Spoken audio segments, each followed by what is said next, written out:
Here we are, just a day away from Super Tuesday, and Pete Buttigieg has dropped out of the presidential campaign. Now, he was more than willing to keep his hat in the ring in South Carolina.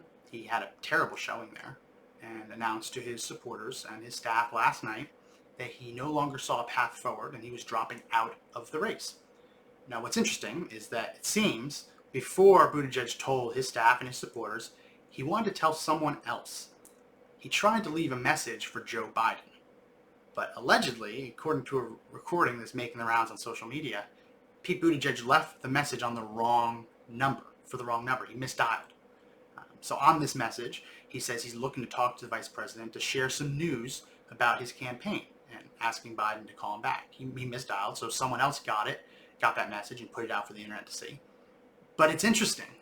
It's interesting that here we are, just a day, 2 days before Super Tuesday, and we have what seems to be collusion between the candidates to try and work together. Now, obviously that's a lot to read into this. He didn't really say anything of substance. He just left on the message that he wanted to share some news about his plans with Biden. But you gotta look into that a little bit more, because these people were competing just a couple of days ago. They were on stage together criticizing each other, right? And now before Buttigieg even tells his staffers, even tells his supporters or the country that he's dropping out, he wants to tell Joe Biden first. Now, it's obvious that Buttigieg is probably trying to position himself for being on the ticket if Biden is to win the nomination. I mean, it completely makes sense. Democrats have been arguing for this to happen for a while. Not Buttigieg being on the ticket, but for other candidates to start dropping out to prevent Bernie Sanders from running away with this nomination. So now that Buttigieg is out, I mean, he wasn't taking a lot of the votes. Yeah, he technically squeaked by and won in Iowa, but he hasn't really been taking all that many votes. I don't even think he's been racking up that many delegates recently. But even just taking those couple of percent off the table his supporters would have given him, that makes it a lot more competitive in the Democratic field. That gives Biden, that gives Bloomberg a little bit more support. Now, it's impossible to say where Buttigieg's supporters will go, but seeing as he was kind of taking that more moderate approach, he called himself a progressive to get through the primary, but by all definitions, when you look at him versus the other candidates, he is definitely in the more moderate wing of the candidates that were running. His exit from the race creates that opportunity for Biden and for Bloomberg to suck up some of his supporters, some of his support, giving them a couple extra percent, which, amazingly enough, you wouldn't think it, but those couple extra percent could mean the difference between Bernie Sanders winning the nomination on the first ballot at the convention and having to go to a second ballot, which we all know the media has been covering it ad nauseum at this point. But the rules for the DNC changed this year.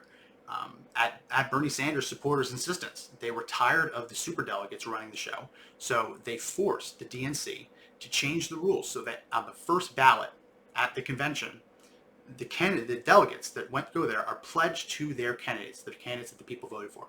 On the first ballot, the delegates have to vote for that candidate, but if no one on the first ballot receives a majority of the delegates, then it goes to a second ballot. At that point, all the delegates get released from their obligations, and the superdelegates, the party insiders, the Bill Clintons, the Hillary Clintons, the Donna Brazils of the world, they get a say. So it's not just Pete Buttigieg not realizing that he doesn't have enough support to keep going. It's not just about his campaign. It's about stopping Bernie Sanders from getting to that 50% plus one threshold at the convention.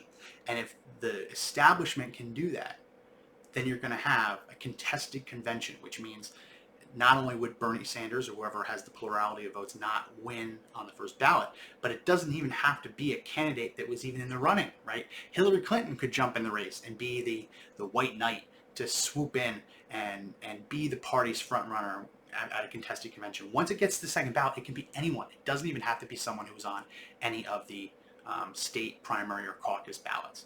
So Buttigieg dropping out, there's a ton there. There's a ton of political calculations that went into that. Yes, he's vying to be on Biden's ticket. That's obviously why he was calling Biden and leaving that message to give him a call back, because he wanted to share with Biden his plans. That's obvious, right? But it's also an attempt to stop Sanders because he realizes that he doesn't have the votes to do it himself. And yeah, he did well in Iowa. He did okay in New Hampshire. But as the map starts getting more diverse with other states that look more like Nevada and more like South Carolina, Buttigieg, with his whopping 0% support in the black community, was not going to be the Democrat standard bearer. It's obvious. So, pretty embarrassing that Buttigieg left a message on the wrong phone number. Pretty embarrassing that that person had the wherewithal and knew enough to put that on the internet so that we could all see.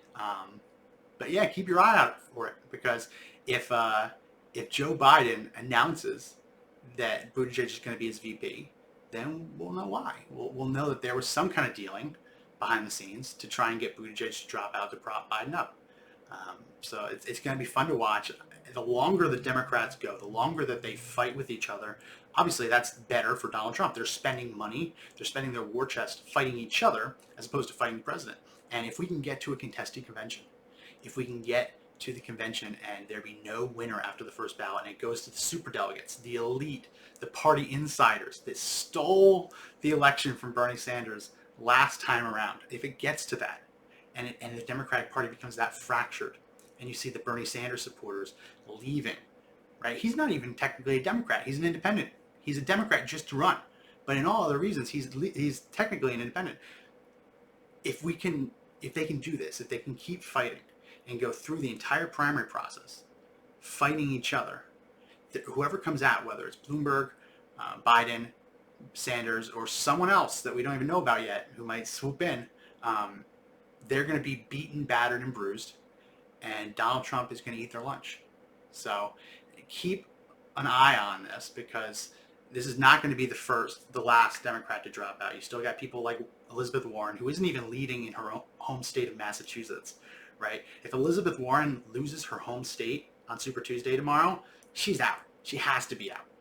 But, I mean, even she has released a memo to her staff and her supporters saying that her only pathway to the nomination is through a contested convention. So even she might not drop out, but you're going to see people like Amy Klobuchar have to seriously start thinking about whether coming in third in New Hampshire is enough to keep her in the race when she hasn't placed anywhere else.